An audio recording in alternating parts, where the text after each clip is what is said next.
Hi, I'm Kathleen Jasper, and today we're going to be talking about how to become an assistant principal or a school leader in your district.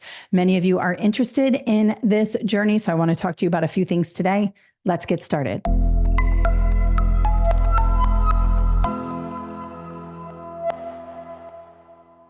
So I've been getting a few questions about the school leadership route and how to become an assistant principal or a principal. And it's kind of centering around which courses should I take? How many years of experience do I need?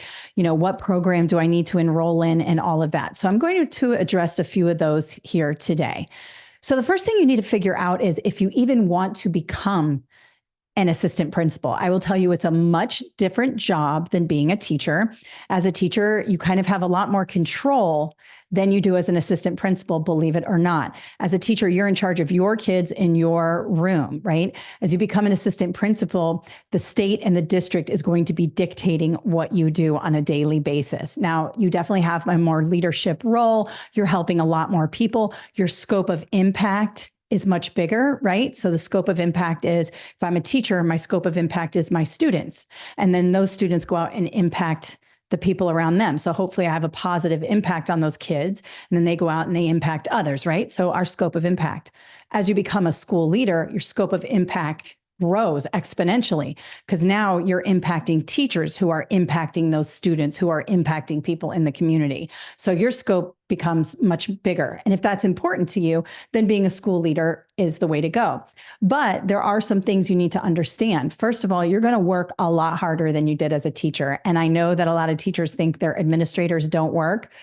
That's never been my experience. I have been both a teacher and an assistant principal, and I will tell you, I have never worked harder than I did when I was an assistant principal. I was on the bus ramp at 6 o'clock in the morning to meet the kids. I was a high school assistant principal, so on the bus ramp at 6 a.m., and I didn't get home sometimes until 10:30, 11, 12 o'clock at night if there was a football game.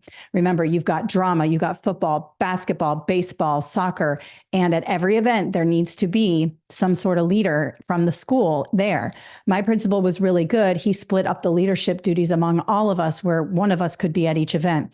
Some principals want all 3 or 4 of their assistant principals at every event. So you're working every night. Just depends on what your principal wants. But it is a ton of work. On top of that, you're processing referrals. You're doing classroom walkthroughs. You're running around putting out fires all day long. You're also dealing with, parents, and it can be a very crazy job. My first year, I was buried just like I was as a teacher, but this was 10 times more complicated.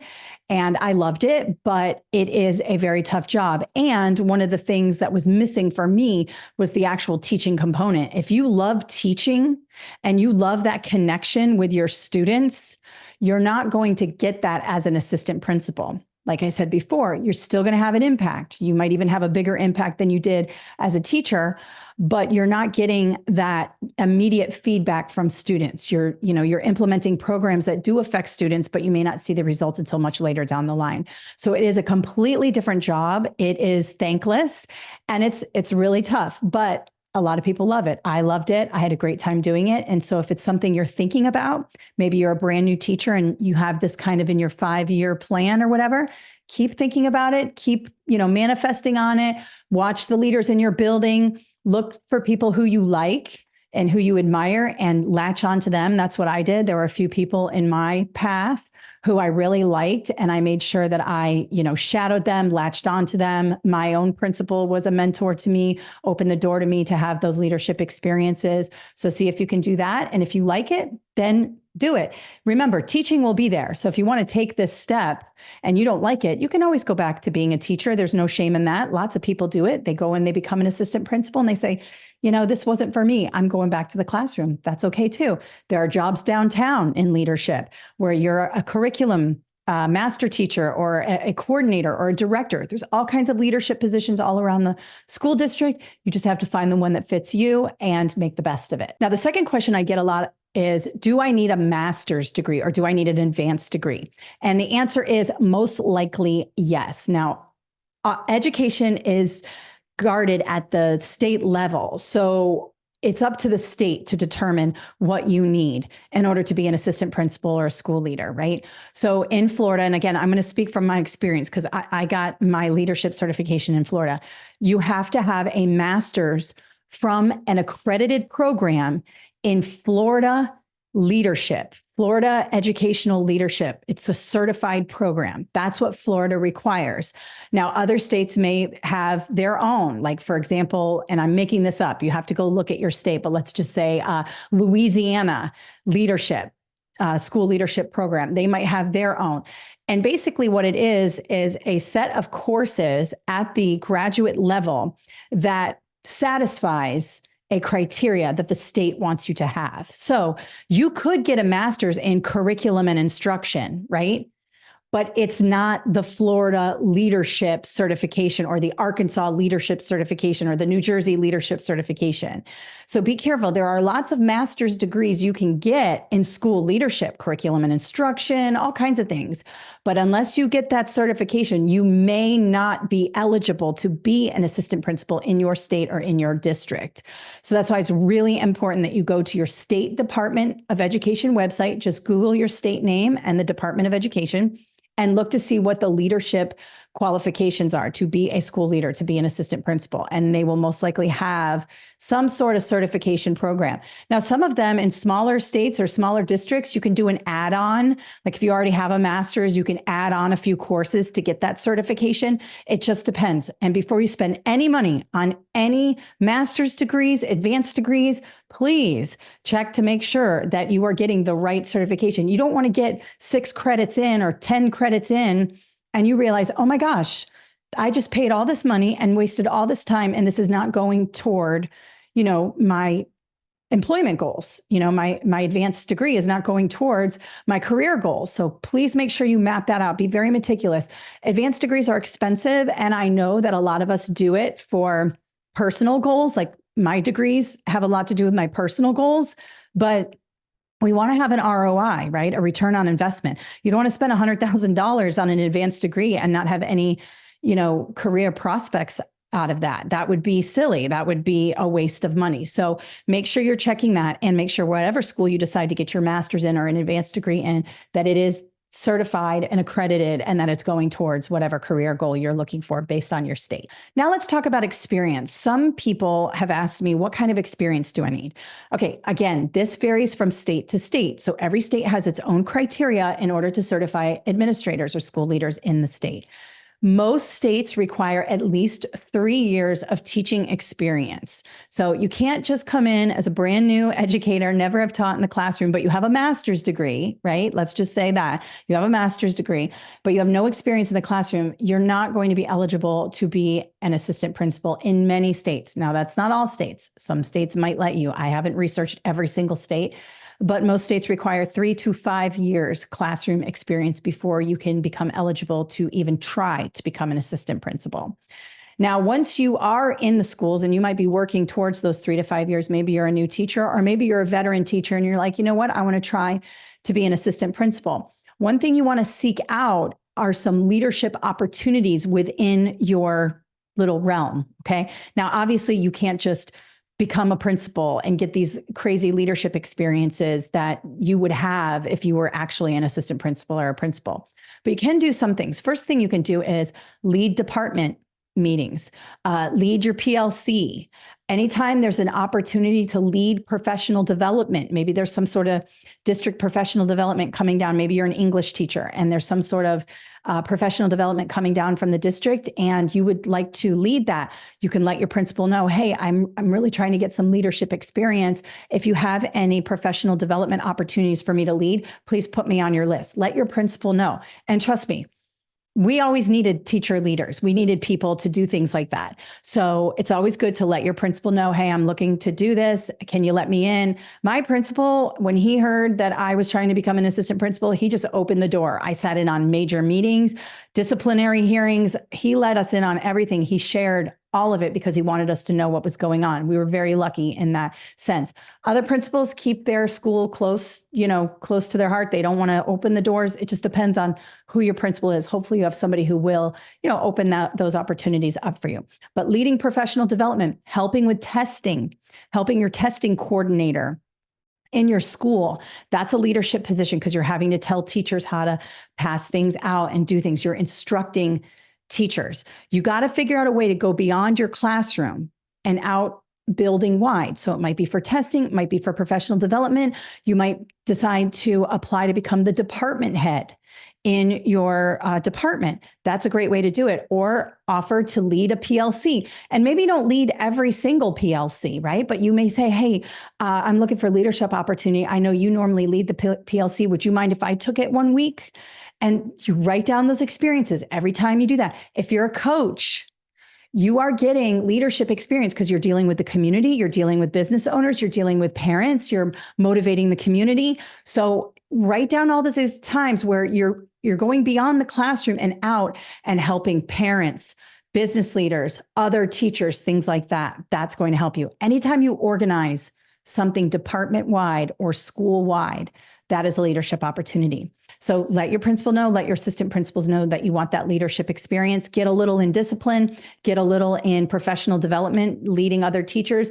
And, if you can hang out over the summer while the assistant principal is doing the master schedule and you just want to, help get some of that experience, watch that master schedule being made. That's a complicated process. That's always good too.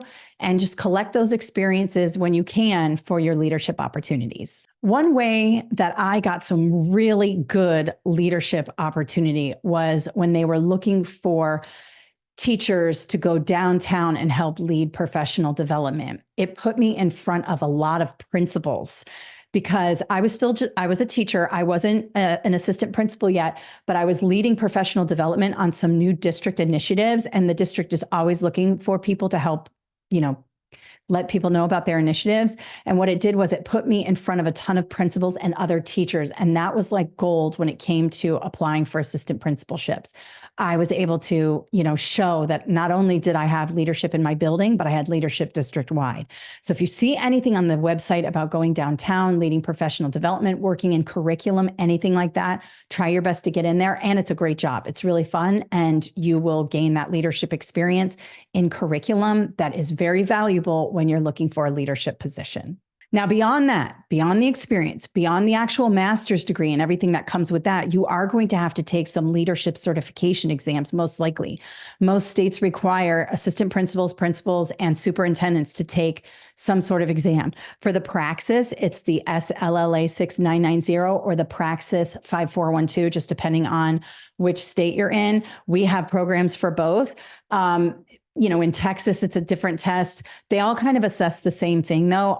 It's based on the leadership standards, the PSELs, the Professional Standards for Educational Leadership. All of these tests are aligned to that. So Google PSELs, educational leadership, and they will pop up and you'll be able to look at all of those standards. 2 reasons why those standards are important. Number one, that's what your test is based on. So you're going to want to really understand those. The second thing is, the language in those standards is the language you're going to want to use in your interviews and in your writing when you're asked to write. A lot of districts have a writing task that prospective candidates have to perform in order to be put in an assistant principal pool to interview for the leadership position. So understanding those standards and using that language and really getting to know that is going to help you a lot on this journey. So check those out. PSELs, those are the Professional Standards of Educational Leadership. And then, of course, beyond the test, you may have a writing task that you have to do at the district level. You may have like a very heavy interview that you have to do at the district level. I'll give you an example. In order for me to enter the assistant principal pool, which means I was eligible to become, to even apply to become an assistant principal, I had to first go downtown at the district office and do this crazy leadership interview and writing and pass that before I could put my name in the hat to then go interview again with a specific principal. So at the district level, I went in, there were 3 major interviews with 3 big panels. It was pretty intimidating and scary. And then also we had to do a writing task where it's a lot like, your leadership exam where you get like a scenario and you have to write to the scenario and say all the things you would do. It's very similar to what you would see on your leadership exam. And once you pass that, you're then able to go in to like the eligible pool. And then once you see a leadership position open, you can then apply to interview with that principal. So it's a huge process. It takes time. Be patient. it'll take you a minute to get through that process. And one thing, if you don't pass it your first time, maybe you didn't do so great on your interview at the district office downtown, or maybe you didn't pass your SLLA the first time, or whatever. It's fine. It's not a straight shot to the top. You have to go up and down. And my interview process with the district, I talk about this a lot. I was like sweating through my suit. I made it through, but I made a lot of mistakes. I made it through because I had a couple of really good interviews. Then one interview did not go so well. And I ended up making it through by the skin of my teeth, but it was a daunting process. And, if you don't make it the first time, it doesn't mean you're not going to be a school leader. It just means you have to fix things up and go back in and try again. Ask for feedback. Ask, hey, where did I shine and where can I do better? Anybody who's worth their salt as a leader is going to tell you, hey, you did a great job here, but I would beef this up here. I'd be more specific. And that'll really help you. I have a lot of videos on the leadership interview process. I will link them up, which will help you in the actual interview portion of it and the writing portion of it. But just remember, this isn't a straight shot to being an assistant principal. You're going to go through ups and downs, and you're going to have to do things over again. And it's okay. It's hard to get these jobs because they're really good jobs. And a lot of people want to be assistant principals, and you have to have a lot of knowledge and experience in order to make that happen. So just be patient. You can do it. Just keep chipping away at the goal. All right. So I hope that helps you today. If you are interested in being an assistant principal or a principal, remember, we have lots of resources for the leadership. Just go to KathleenJasper.com, and under the leadership tab, you'll see everything we offer for those particular exams. I have a lot of videos here on my YouTube channel as well for the process. So check those out. Remember, don't give up. Get that leadership experience. Make sure you get into the right program when it comes to your master's degree, and keep chipping away at that goal. You will make it if it's something that you want to do. And I wish you all the luck in the world in your new endeavor on being an assistant principal. Thank you so much, and have a great day.